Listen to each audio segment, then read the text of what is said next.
I've literally never run a book club before, so and I've never been part of one before either. Uh, does anybody have a jumping off point? I can provide one possibly, but I do think it would be nice to have other people, it's not just me leading the discussion.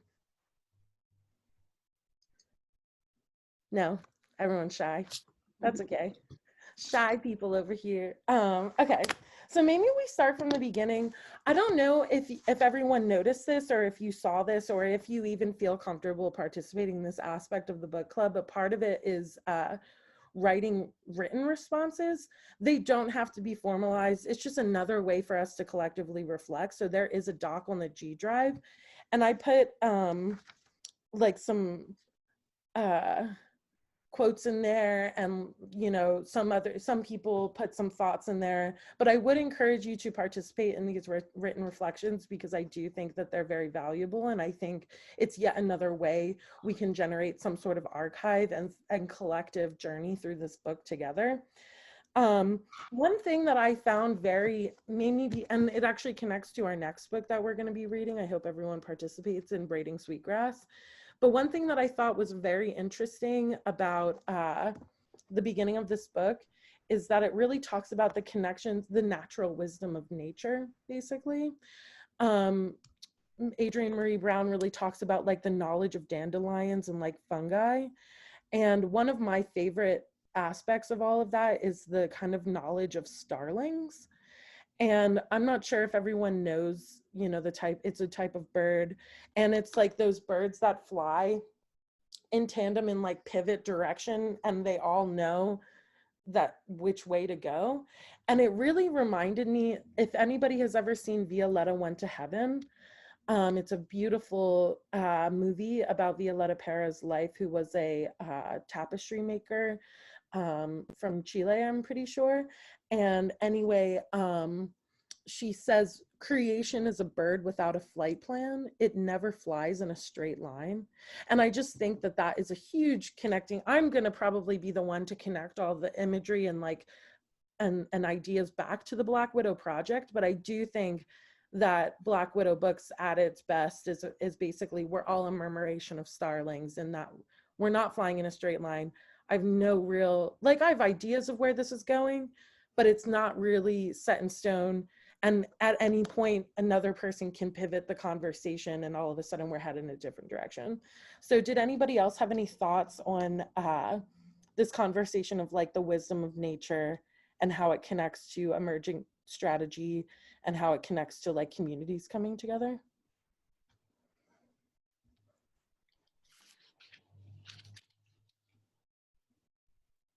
Yeah, more on your like earlier point of like starlings and not like knowing exactly, like having like a 5-point plan for like where I want X, Y, and Z to go, and having a more fluid kind of understanding of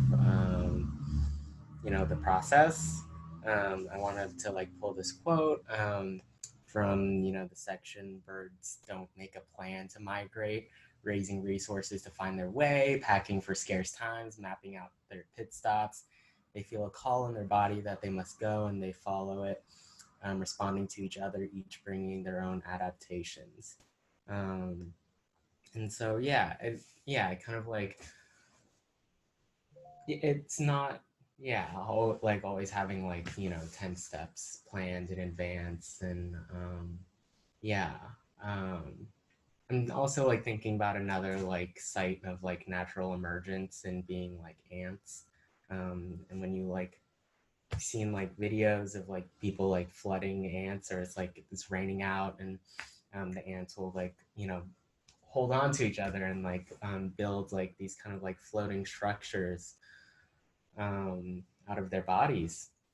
And yeah, I think like a lot of research on that has kind of just shown that it's like a very like simple number of rules that they follow, but if they all follow it, then it's able to like create these own kind of structures and way of navigating the world that's larger than all of them. um, and yeah, I don't know, trying to like facilitate that in Black Widow books or in other parts of our lives, and in a larger kind of human sense. Um,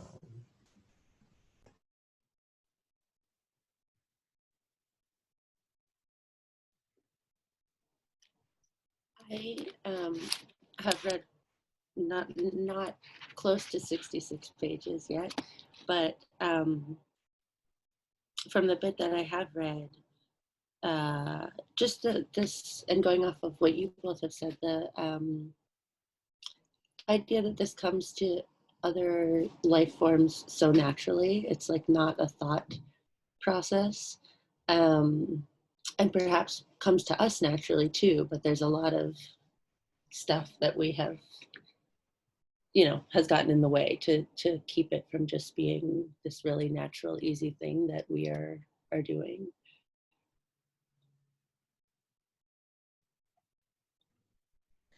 Yeah, I think what I really love about that quote and what both of you are kind of getting at from my perspective is this kind of like intuitive knowledge, like that idea of like birds don't make a plan to migrate, they just do it.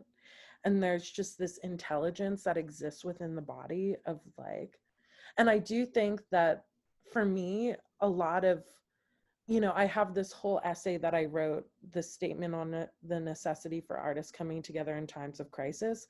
And Black Widow, and in this connects to a Rilke quote from Letters to a Young Poet, where he says, "A great work of art has sprung from necessity."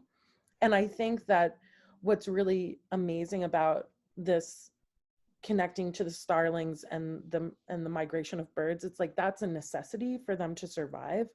And I do think that art is a necessity for survival, in that it becomes a vehicle to build community.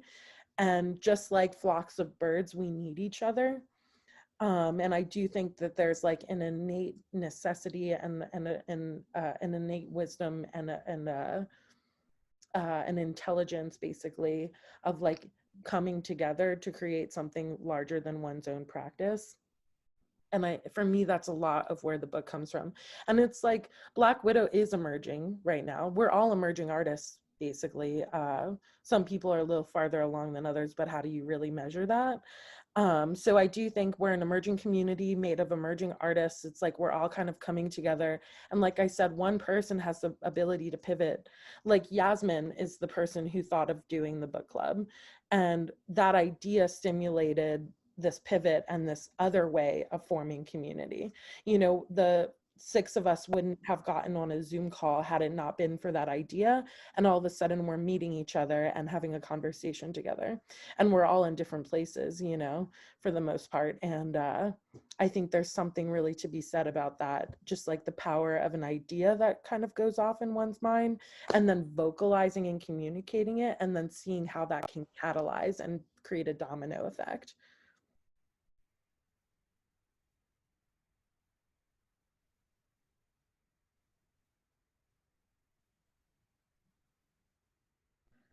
Was there anything else within the first, however far you got? Like Sarah said, like hasn't gotten super far, but that's totally fine. I mean, there's so much richness in the entire book. So and for me, I'm a slow reader because I really take in what I'm reading, and I like to like I'm a very active reader. For instance, like this is the first page, and like I highlight and annotate, and like I love like just like collecting things, making my own indexes. It's like what have been strategies for people to take in the book? It's like, how have you been reading? I know Melinda is a great in Melinda's bio. And one other thing is we started an interview circuit I'm very excited about. And Melinda will be interviewing Headway Lit, which is a lit mag that's based on the writing process. And the reason why I thought Melinda would be a great fit to interview Headway Lit is because if you read Melinda's bio, that's on our staff page, on our website staff pages, Melinda talks about like you must keep her away from stationery stores because like the writing practice is something that's really exciting for her. And so I thought that connection there was really beautiful. But I do think the process of reading, actively reading and making marks on a page is really something that a lot of us are visual artists and writers, and like that the activity of doing it seeps it in even further. So I don't know, maybe I don't mean to call you out, Melinda, but have you had any experiences where you find yourself annotating as you read? I'm definitely like a visual note taker and reader. Although this book is not a good example of that because I only have a Kindle version from a library. Usually I like to annotate the book versions, or I have a tablet that like has these like e-paper ink, which is pretty cool, and so I can use different type of like pens and things. But what I like to do is mainly like use visuals and drawings and just like little symbols that like quickly allows me to like identify like how I felt about that sort of thing. Um and I also really like to use like hearts sometimes to like show the passages that I really like, and that's something that I got from people who are older than me at university when I was, very lost about how to read something. One thing that is interesting to me about this, I didn't also get through the 66 pages because things happen, but I definitely will catch up for the next one. And like, I'm not really used to reading books like this. Like what was interesting at the beginning, when the author says like, oh, I'm not using, like science, or like I'm grounding this in a different thing than I'm used to. So for example, I'm used to reading like investigative journalism, or while I did study like art, most of my studies were in the social sciences where like hard data was necessary for everything. And so the like part of why this has been like slightly harder for me is because I'm just used to people giving me arguments in a certain way and backing things up in a certain way. And I haven't been exposed to many different approaches because that's not been prioritized in academia, for example. So I definitely like, wanted to see like how this conversation would go, to help me continue reading. One of the things that I really appreciate about the book is that it is an unconventional take on academic writing. And I think that that is an enriching read for this members of this community, because Black Widow Books is an unconventional take on pretty much everything that we attempt to do. So for instance, like just even calling it a publishing house is kind of like it's like a funny thing, because it's just basically, it's more of an artist residency, but even questioning the residency aspect of it being virtual and remote, and really questioning what a residency can be. And the article that is about to be released on the 7th about Ezra's show is a very experimental take on what an article can be. So I really, and people ask me when they are about to participate in the residency, they ask me, okay, so like, you haven't really mentioned like, you've mentioned, the frequency for which I should submit work, but you haven't really given me parameters on the work I can submit. And the reason why I'm specific about some things and open about other things is because I want to bring in and encourage the creativity of other people to really experiment with the medium. And as long as it can be hosted, as long as the work can be hosted by Cargo Collective, I'm happy to post it. Sometimes we do run into snags with different works that have been submitted, but I do think that leaving it open for interpretation has, if you look through our AIR archive, you get to see so many different takes on what this residency can be. And I think what's great about the book is really you can apply this idea and this concept in the presented argument to so many different aspects of your life. And I think that that's really exciting. So I do think that Adrienne Marie Brown like leaves the floor open for interpretation, but I think that the examples that she does use, for me, I really identify with. But I do know that Melinda, has a sociology background. Is that true? Yeah, so it's like we're coming at it from different perspectives. So it's interesting to hear that you're like, this is like a very unconventional read for me, because I've never really read works like that before. So for me, this feels more natural. And I really love that it's very accessibly written, which is a huge goal of Black Widow books. And it's kind of like complicating pages entering. It kind of complicates the idea of what the canon can be and what academic writing is.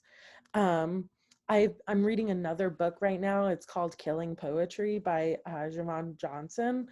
And in it, he says, I never wanted to be an academic writer. I'm paraphrasing here, but he basically says, I never wanted to be an academic writer. I wanted to be a writer who writes from compassion and who writes with a generous heart, basically. And I think that that's really radical in a lot of ways to approach, because he is an academic, but he writes with the accessibility and with the passion that a lot of dense academic text, in my opinion, lacks. So I do think that it becomes like this really, that just this beautiful thing to take a very complex subject and break it down in accessible and digestible and more simplistic ways. And I think that there's something to be said about that, because I think that anybody who can get their hands on this text hopefully will be able to read it and get something from it, because it's written and in an accessible way.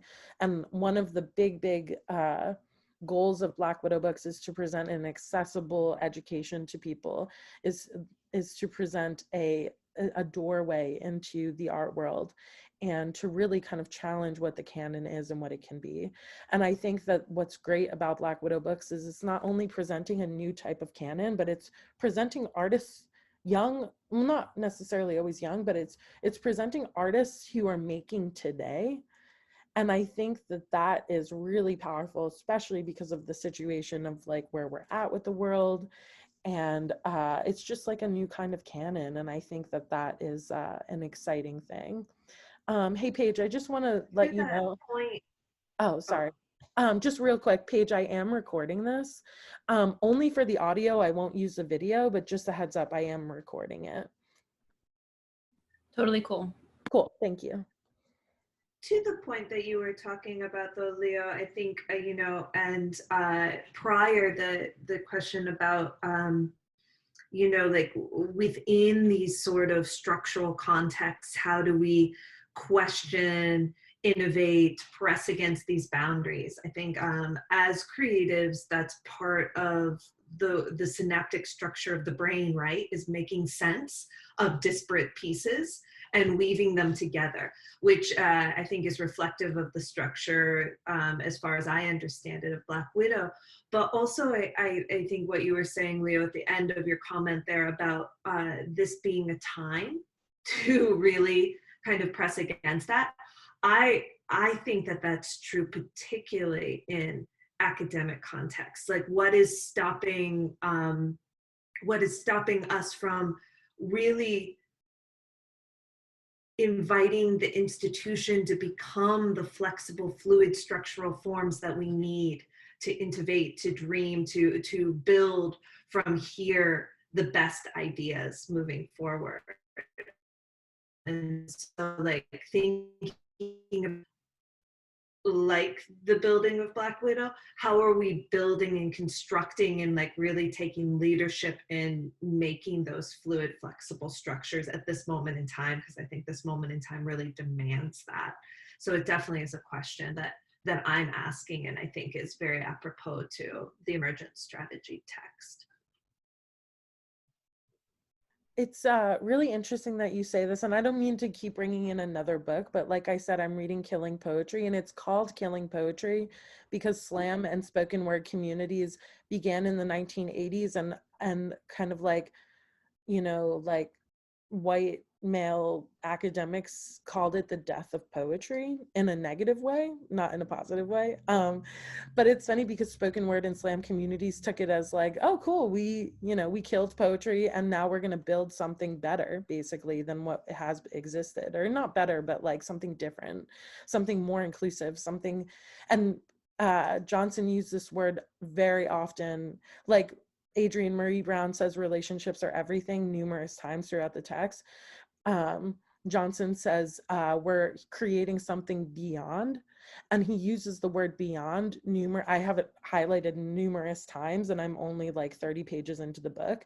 But I think that this idea of creating, it makes you question, like, what is this term beyond mean? And what happens when something dies and then is rebirthed and then creates something beyond what we can even conceive of.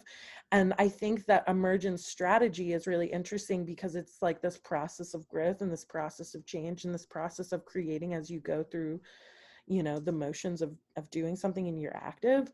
And I think this idea of creating something beyond is incredibly exciting, and it's very similar. It's kind of, for me, goes back to the starlings in that, like, there's always these pivots and movements, but it creates this like immaculate scene of just like these clouds that are like expanding and contracting and moving and with the wind. And I just think that there's nothing more compelling than watching a murmuration of starlings create something that is, you know, so magnificent.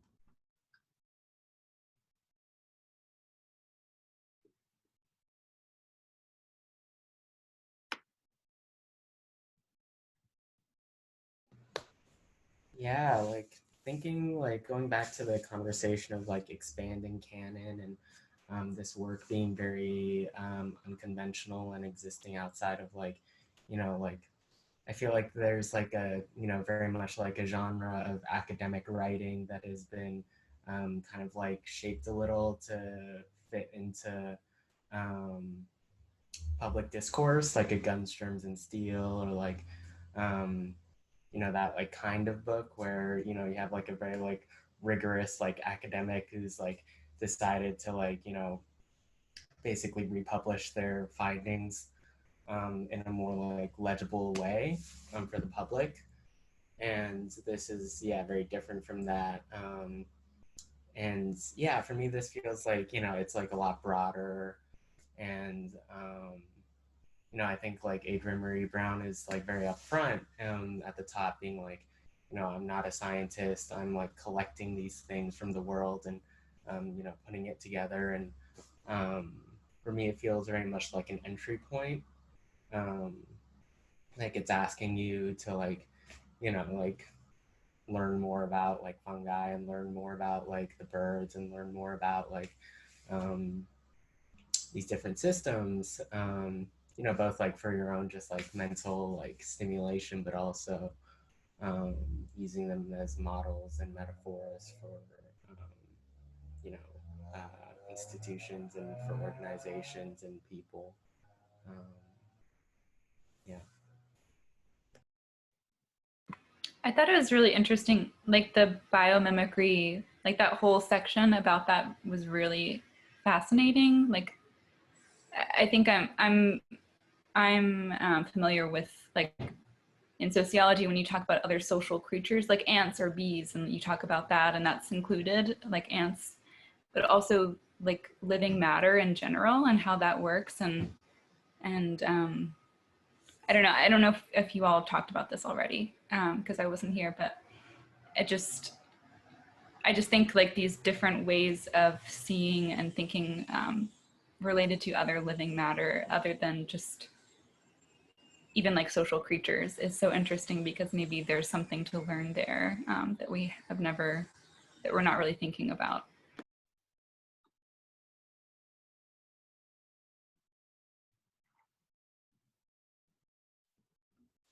I think that's a great point. I think that the examples are truly endless for which we could learn from the natural environment in the world. And I think it's great because I think Brown really touches on a nice variety of different ways we can reflect on that. But I also, one little just like fun fact about me is I almost every night will like fall asleep to like a space documentary. And I just think that it's so interesting to learn more about the ever expanding universe that we live in, and these kind of like unknowns in the universe, like black holes or dark matter or dark energy and things like that, that cause the universe to continue to expand. And I think that, you know, Neil deGrasse Tyson has his famous quote where he says, like, we're all made of star stuff. And it's true. It's like we're made of the same matter that the stars in the sky are made of. And what does that, you know, poetically and metaphorically mean to us?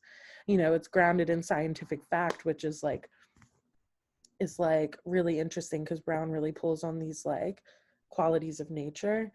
But it's like, again, it goes back, Paige, we were talking about like the internal wisdom and like the like intelligence of intuition, basically.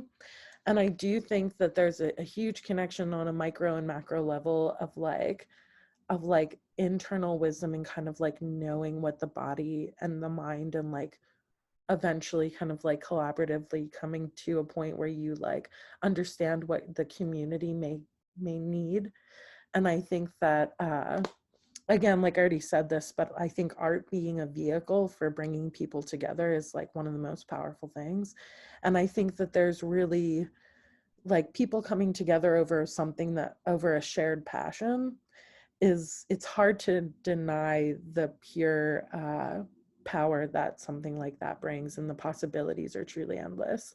Like I was on the bus the other day and I started crying because I was just like writing this grant application for Black Widow, and I was just like texting my mom, and I told her like I just feel as though the limitless potential for this project is so exhilarating and exciting, and like I just believe in the community that it's brought together so much. And I think that the possibilities are truly endless. And it's like I said, to connect back to what I was saying, is like the universe is ever expanding, and it's expanding at a more quickly rate as the days and the years and things go on. So I think that the ever expanding universe is like very reflective of Black Widow books, in that like we keep expanding. Like every time I think, okay, that's our last program we're going to release, and then a couple of days later, you know, somebody thinks of an idea, or I got an assignment in my publishing class to interview one of my classmates and make a zine about it. And I just had so much fun with the interview that I was like, I'll interview Ezra, you know? And then I invited other people to do interviews, and now we have interviews scheduled basically until next summer. So it's just another way of, I'm really interested, and the interview circuit really comes down to like, you can interview anybody from an artist to an organization to like your grandmother. You know, I'm just very interested in these like small moments of intimacy that produce like small moments of intimacy that produce these moments that have a magnitude to them. And I think that, again, like talking about this micro macro level, and how most times when you get super personal, it becomes more relatable to a wider community. So I think these intimate conversations between loved ones, and when you read Ezra's article, which I hope everyone gets a chance to just look it over, it's not that long, but it's really, the last line in it says, and when I say I love you, I mean it in every possible way. And again, I think there's like a radicality to displaying a true love in academic text and article writing, in because I think there's like this misconception that like people in the art world are aloof or like blasé about things, but in reality I think people in the art world have the capacity to be the most passionate people around, because it's such an unsteady career path to choose, but it comes out of a space of necessity for so many people. And I think that's one of the great things about being in grad school, is that like you collide with people who have, you know, just as much, if not more, passion than what you bring to the table. And I think that Black Widow functions in that way in a lot of ways, in a more accessible way than an established institution, because we're really geared toward anybody joining the conversation. I think that I'm not sure when Zoom is going to kick us off, because I thought that it's only 40 minutes, so it might kick us off soon. I don't know if it like gives you a warning. So just a heads up, if the meeting does end, it's been a pleasure speaking with everybody. I'm sorry if I spoke a lot during the meeting. I have a lot of thoughts, and I tend to be very chatty all the time. But it's been a pleasure to hear everyone's thoughts, and you know, just like listen to everyone's, perspectives. And we will be reading the next like 60 or so pages. And again, like if you can't keep up with the reading, that's totally fine. Like please still feel free to come to these discussions, and whatever you have read, like Adrienne Marie Brown really is repetitive in a very powerful way with the concepts of the book, because she just uses varying examples of like very similar things to like continue to prove her point. So I think no matter how far you are, it'll still be enriching to the conversation, and you can continue to learn from each other for people who have gotten farther. It's not really like a Hollywood movie where there's like spoiler alerts kind of thing. So anyway, it's been like very, very lovely talking to everybody.